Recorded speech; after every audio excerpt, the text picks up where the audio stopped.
जय श्री कृष्णा। राधे राधे। मार्गशीर्ष मास महात्म्य अध्याय 5 और 6 सुनेंगे आज। ओम श्री लक्ष्मी नारायणाभ्याम नमो नमः। श्री राधा कृष्णाभ्याम नमो नमः। ब्रह्मा जी श्री विष्णु भगवान से बोले, हे अजीत, भगवान को पंचामृत से स्नान कराने पर जो फल मिलता है और शंख में जल भरकर स्नान कराने से जो फल मिलता है, हे अच्युत, उस फल का वर्णन आप करें। तब श्री भगवान ब्रह्मा जी से बोले कि जो मनुष्य मेरा दुग्ध अभिषेक करता है, दुग्ध से यहाँ अभिप्राय दूध से है, उन मनुष्यों को प्रत्येक बिंदु में 100 अश्वमेध यज्ञ का पुण्य मिलता है। दुग्ध से अभिषेक कराने की अपेक्षा 10 गुना अधिक फल दधी से अभिषेक कराने पर मिलता है। दधी से यहाँ अभिप्राय दही से है। दधी से 10 गुना अधिक फल घी से अभिषेक कराने पर मिलता है। घी से 10 गुना अधिक फल मधु अर्थात शहद से अभिषेक करने पर मिलता है। मधु से 10 गुना अधिक फल चीनी से अभिषेक कराने पर मिलता है। और मंत्र पढ़कर गंध पुष्प जल चढ़ाने से सबसे अधिक फल मिलता है। हे देवताओं में सिंह, जो द्वादशी अथवा पूर्णमासी को गौ के दूध से मुझको स्नान कराता है, तब तो उसके महापापों का विनाश हो जाता है। जैसे दूध से दही घी आदि पदार्थों की उत्पत्ति कही है, इसी तरह दूध स्नान से शेष समस्त कामनाओं की सिद्धि होती है। दुग्ध स्नान से सौभाग्य की प्राप्ति, दही स्नान से मिष्ठान भोजन और घी से जो मुझको स्नान कराता है वह मेरे पुर को जाता है। पुर से यहाँ अभिप्राय भगवान के धाम को जाता है। मार्गशीर्ष मास में जो मनुष्य शहद से स्नान कराता है वह स्वर्ग सुख भोग कर फिर से इस लोक में आकर राजा की तरह जीवन व्यतीत करता है। जो मार्गशीर्ष में दूध से मुझको स्नान करवाता है वह इस पृथ्वी पर गज अश्व रथ से पूर्ण राज्य को पाता है। हे पुत्रक, जो मार्गशीर्ष मास में मेरा परम भक्त श्रेष्ठ दुग्ध से स्नान करवाता है मुझे, वह स्वर्ग में जाकर श्रेष्ठ होता है और चंद्रलोक इंद्रलोक रुद्रलोक और वायुलोक में वह पूजित होता है। हे सुत, दुग्ध से स्नान करवाने पर तेज और पुष्टि की वृद्धि होती है और दुर्भाग्य का नाश हो जाता है। जो मनुष्य मार्गशीर्ष मास में मुझको पंचामृत से स्नान करवाता है, हे मानद, वह मनुष्य इस पृथ्वी पर बंधु गुणों से शोचनीय नहीं होता। हे सूत, जो कपिला गौ के दूध से स्नान करवाता है मुझे, वह मनुष्य 100 कपिला गौ दान के फल का भागी होता है। जो दैविक तीर्थ जल को शंख में भरकर मुझको स्नान करवाता है, वह मार्गशीर्ष मास में एक बिंदु जल से भी अपने कुल का उद्धार कर देता है। और जो मनुष्य कपिला गौ के दूध को शंख में भरकर भक्ति भाव से मुझको स्नान करवाता है, वह समस्त तीर्थों के फल का भागी होता है। जो शंख में अक्षत कुशा जल डालकर मार्गशीर्ष मास में मुझे स्नान कराता है, तो वह मनुष्य भी समस्त तीर्थों के फल का भागी होता है। जो भगवान को मार्गशीर्ष मास में 8 बार शंख जल से भक्ति पूर्वक स्नान कराता है, वह श्रेष्ठ हो जाता है और वह मेरे लोक में पूजित होता है। हे सुत, जो 16 बार शंख जल से मुझे स्नान कराता है, वह पापों से मुक्त हो जाता है और स्वर्ग में जाकर पूजित होता है। जो 24 बार शंख जल से मुझे स्नान कराता है, वह इंद्रलोक में जाकर चिरकाल तक वहां वास करता है और बाद में इस पृथ्वी पर आकर राजा होता है। जो मार्गशीर्ष मास में 108 बार शंख जल से मुझे स्नान कराता है, वह मनुष्य प्रत्येक शंख में 16 मासा स्वर्ण के तुल्य दान का भागी होता है। जो भक्त मार्गशीर्ष मास में शंख ध्वनि करके मुझे स्नान कराता है, उसके पितृ उस समय ही स्वर्ग में प्रतिष्ठित हो जाते हैं। जो 1008 बार शंख जल से मुझे स्नान कराता है, वह सपरिवार महाप्रलय पर्यंत मुक्ति फल का भागी होता है। हे सूर्यश्रेष्ठ, जो नित्य शंख जल से मुझे स्नान कराता है, वह नित्य गंगा स्नान के फल का भागी होता है और देवता के समान वह आनंद करता है। हे सुत, जो नमो नारायण इस मंत्र को पढ़कर शंख के जल से मुझे स्नान कराता है, वह समस्त पापों से मुक्त हो जाता है। जो शंख में तिल और पादों तक अर्थात चरण जल को रखकर वैष्णव महात्मा जनों को देता है, वह चंद्रायण व्रत के फल का भागी होता है। नदी तालाब कुएं और बावड़ी के भी जल को शंख में रखने से सब गंगा जल हो जाता है। जो वैष्णव मेरे चरण जल को शंख में लेकर नित्य सिर से धारण करता है वह तपस्वी में श्रेष्ठ मुनि है। हे सुत, त्रिलोके में जितने तीर्थ हैं वे सब तीर्थ इस लोक में मेरी आशा से शंख में वास करते हैं, इसलिए शंख श्रेष्ठ कहा गया है। जो वैष्णव मार्गशीर्ष मास में जल भरकर शंख को हाथ में लेकर इन मंत्रों से मुझे स्नान कराता है उस पर मैं प्रसन्न होता हूँ। शंख के आदि भाग में चंद्रमा देवता, शंख के कुक्षी भाग में वरुण देवता, शंख के पृष्ठ भाग में प्रजापति देवता और शंख के अग्र भाग में गंगा तथा सरस्वती वास करती हैं। जो इन देवताओं का नाम लेकर मुझे बिना आलस्य किए स्नान कराता है उसके पुण्य की शंका करने में देवता भी असमर्थ हैं। हे देवेश, जिसने मेरे सामने पुष्प, जल, अक्षत से युक्त शंख का पूजन किया उसके घर में सर्वत्र मुख वाली लक्ष्मी जी का वास होता है। जो शंख को चंदन से पूर्ण करके मेरा भजन करता है तो मुझे 100 वर्ष के लिए परम आनंद होता है। जो शंख में जल, पुष्प, अक्षत रखकर मुझे अर्घ्य देता है उसको अनंत पुण्य होता है। जो शंख में अर्घ्य को लेकर मेरी प्रदक्षिणा करता है तो उस प्रदक्षिणा से सप्तद्वीप सहित पृथ्वी की प्रदक्षिणा हो जाती है। जो वैष्णव मेरे सिर पर घुमाकर शंख जल से मंदिर का प्रोक्षण अर्थात छिड़काव करता है उसके घर में अशुभ नहीं होता है। जो मेरे चरण जल को शंख में लेकर अपने सिर में लगाता है तो उसकी मानसिक चिंता दूर होकर न गलानी होती है और न ही किसी प्रकार का उसे भय होता है।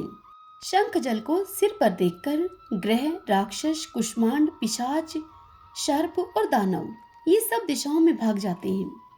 जो उच्च स्वर से वाद बजाकर और मांगलिक गीत गाकर भक्ति भाव से मुझे स्नान कराता है वह अवश्य ही जीवन मुक्त हो जाता है। ओम नमो नारायण, ओम नमो नारायण। ब्रह्मा जी श्री विष्णु भगवान से बोले, हे अच्युत, घंटा नाद का और चंदन के महत्व का जो फल होता है, हे स्वामिन, वह सब आप कृपा करके बताइए। तब श्री भगवान ब्रह्मा जी से बोले, हे देवेश, जो स्नान और पूजन कर्म के समय मेरे सामने घंटा नाद को करता है उसके पुण्य फल को तुम सुनो। वह पुरुष हजारों कोटि वर्ष पर्यंत और असंख्य कोटि वर्ष पर्यंत अप्सरागण से सेवित होकर मेरे लोक में वास करता है, क्योंकि घंटा समस्त वादमयी और समस्त देवतामयी है। अर्थात घंटा में समस्त वाद और देवता कहे गए हैं, इसलिए सब प्रकार से घंटानाद करावे। समस्त वादमयी घंटा मेरे को सर्वदा प्रिय है। इसके वादन से शतकोटि यज्ञ के पुण्य को पाता है। हमेशा घंटा नाद को करें, विशेष रूप से मेरे पूजन के समय इसे करें। हे पुत्रक, शंखनाद के साथ घंटानाद से मैं हमेशा प्रसन्न रहता हूँ।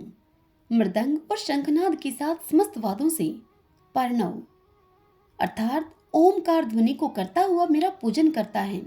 तो हे देवेश, इस प्रकार का पूजन मनुष्यों को निरंतर मोक्ष को देने वाला होता है।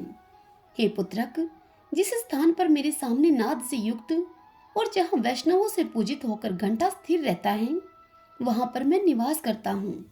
जो मेरे सामने गरुड़ के चिन्ह से युक्त अथवा सुदर्शन चक्र के चिन्ह से युक्त घंटा को स्थापित करता है उस मनुष्य के समस्त पापों को मैं हर लेता हूँ।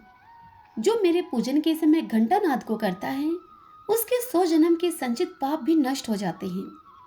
मेरे शयन के समय और पूजन के समय भक्ति भाव से घंटानाद को जो करता है तो उस मनुष्य को कोटि गुना अधिक फल मिलता है। जो गरुड़ के ऊपर स्थिर शंख, चक्र, गदा, पद्म से युक्त तथा लक्ष्मी युक्त मुझ देवेश की पूजा करते हैं वे लोग तीर्थ, देवता दर्शन, यज्ञ, व्रत, दान और उपवास और तीर्थ आदि करने का जो फल है वह केवल पूजन करने से ही उन्हें मिल जाता है। जो लोग कलयुग में गरुड़ के ऊपर मेरी नारायण की मूर्ति स्थापित करेंगे वे लोग कोटि कल्प वर्ष पर्यंत वास के लिए मेरे परम पद को जाएंगे। जो मेरे निवास में गरुड़ से युक्त घंटे को स्थापित करेंगे वहां पर सहस्त्र कोटि तीर्थ और देवता वास करेंगे। जो एकादशी को तथा रात्रि में मेरी वासना से युक्त होकर गरुड़ के ऊपर स्थित मेरी पूजा करता है वह धन्य है और गान तथा नृत्य करता है तो वह मनुष्य नरक से पितरों का उद्धार कर देता है।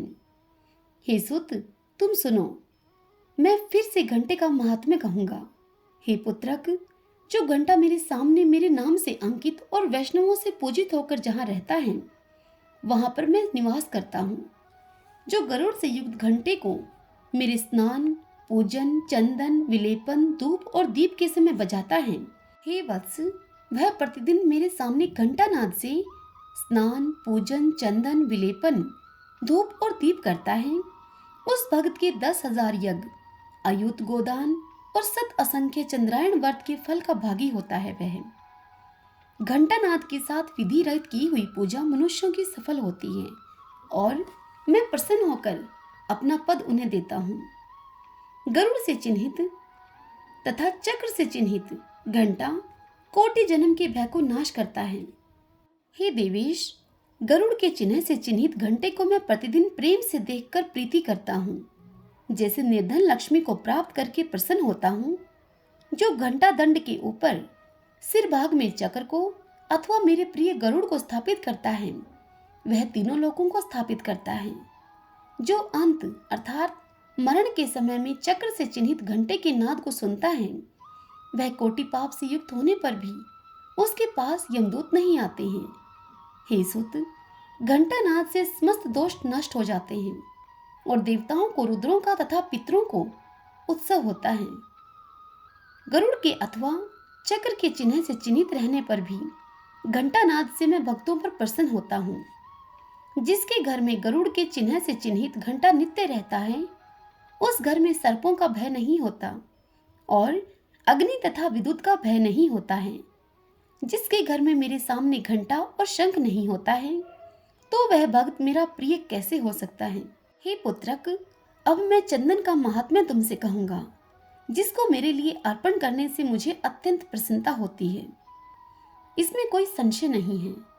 पुष्प, कपूर, अगर, कस्तूरी, जायफल से युक्त चंदन अथवा मुझको अत्यंत सुखदायी तुलसी की काष्ठ के चंदन को मेरे लिए नित्य देता है, वह मनुष्यों में श्रेष्ठ कलयुग में भक्ति से महाविष्णु को तुलसी काष्ठ के चंदन को देकर अनंत युग पर्यंत स्वर्ग में जाकर वास करता है। जो तुलसी काष्ठ के चंदन को मेरे लिए देता है, वह मालती पुष्प से मेरा पूजन करता है। वह दोबारा माता के स्तन का दूध पीने वाला नहीं होता है, अर्थात पुनः जन्म का भागी नहीं होता वह।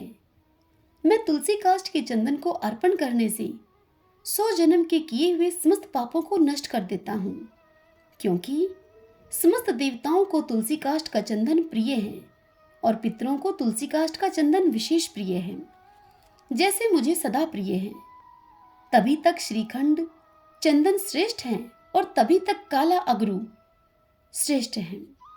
जब तक पुण्य तुलसी काष्ठ का चंदन मेरे लिए पूजा में अर्पित देखने में नहीं आता है, तभी तक कस्तूरी का सुगंध है और तभी तक कपूर की सुगंध है। जो लोग कलयुग में और मार्गशीर्ष मास में मेरे लिए तुलसी काष्ठ का चंदन देते हैं, वे लोग कृतार्थ हो जाते हैं। इसमें कोई संशय नहीं है। जो भागवत होकर कलयुग में मार्गशीर्ष मास के आने पर तुलसी काष्ठ के चंदन को नहीं देता है, वह मनुष्य भागवत नहीं है। जो मार्गशीर्ष मास में कुमकुम, अगर, श्रीखंड, चंदन से मेरे शरीर में लेपन करता है, वह मनुष्य कोटि कल्प वर्ष पर्यंत स्वर्ग में जाकर वास करता है।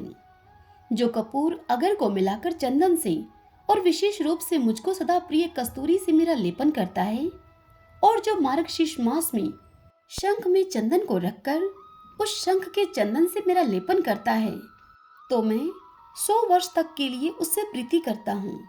जो सदा मार्गशीर्ष मास में भक्ति पूर्वक तुलसी पत्रों से और आंवले से मेरी नित्य भक्ति करता है, वह इच्छित फल का भागी होता है। हरि ओम तत्सत। श्री लक्ष्मी नारायणाभ्याम नमो नमः। ओम श्री राधा कृष्णाभ्याम नमो नमः।